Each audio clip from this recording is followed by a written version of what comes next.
من الأسباب المعينة على المداومة على الاستغفار وهي معرفة فضيلة الاستغفار، حيث قال النبي صلى الله عليه وسلم: طوبى لمن وجد في صحيفته استغفارا كثيرا. رواه ابن ماجه بسند صحيح. Parmi les causes qui aident à persévérer à faire l'istighfar, parmi les causes qui peuvent t'aider à persévérer à faire l'istighfar. C'est quoi l'istighfar? La demande du pardon. Tu demandes le pardon à Dieu. Qu'est-ce qui t'aide à persévérer? Il y a le fait de connaître le mérite de cela. C'est-à-dire, si tu connais le mérite d'une invocation, ça va te motiver pour la faire. Donc, parmi les causes qui t'aident à persévérer sur l'istighfar, c'est de connaître le mérite de la demande du pardon. Et qu'est-ce que le prophète a dit justement à ce sujet? Le prophète sallallahu alayhi wa sallam a dit ce qui signifie Touba pour celui qui trouve dans le registre de ses actes de nombreuses demandes de pardon. Touba pour celui qui trouve dans le registre de ses actes de nombreuses demandes de pardon. Touba hiya al-jannah. Alors qu'est-ce que Touba? Il y a eu plusieurs explications. Une explication, Touba, c'est le paradis.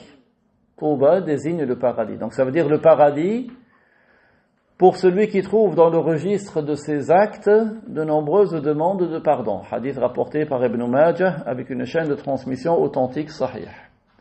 وَقِيلَ إِنَّهَا شَجَرَةٌ عَظِيمَةٌ فِي الْجَنَّةِ. Il y a une autre explication pour le mot Touba. Il a été dit que Touba est un arbre immense au paradis. C'est un arbre immense au paradis. وقيل هي الحالة الطيبة والعيش الطيب. وقيل هي الحالة الطيبة والعيش الطيب. Il a été dit, une troisième explication du mot Touba, qu'est-ce que c'est? Ça signifie une condition heureuse et une vie agréable. Une condition heureuse et une vie agréable. وقوله استغفارا أي لعظم منافعه.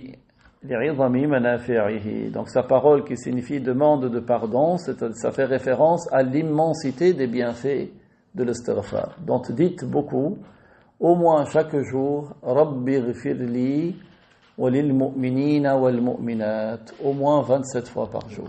Rabbi ghfirli walil mu'minina wal mu'minat, qui signifie Seigneur, pardonne-moi ainsi qu'aux croyants et aux croyantes. Astaghfirullah wa atubu ilayh. Je demande pardon à Dieu et je me repens à lui.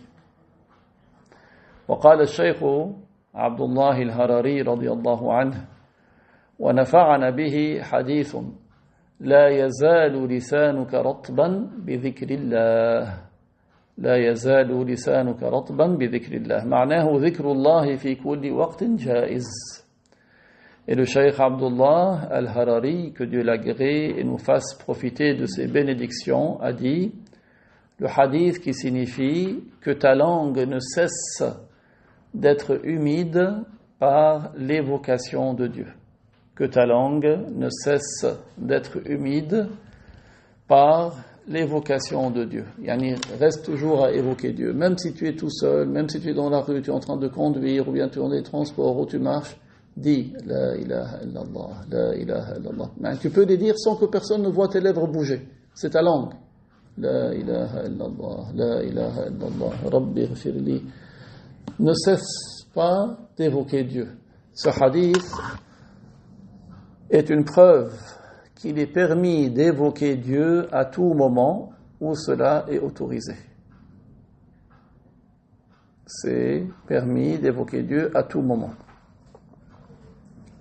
C'est-à-dire, ne reste pas, rappelez-vous ce qu'on avait dit tout à l'heure, que au jour du jugement, on sera interrogé. Ne laisse pas passer des secondes de ta vie dans quelque chose, sans les exploiter. Exploite.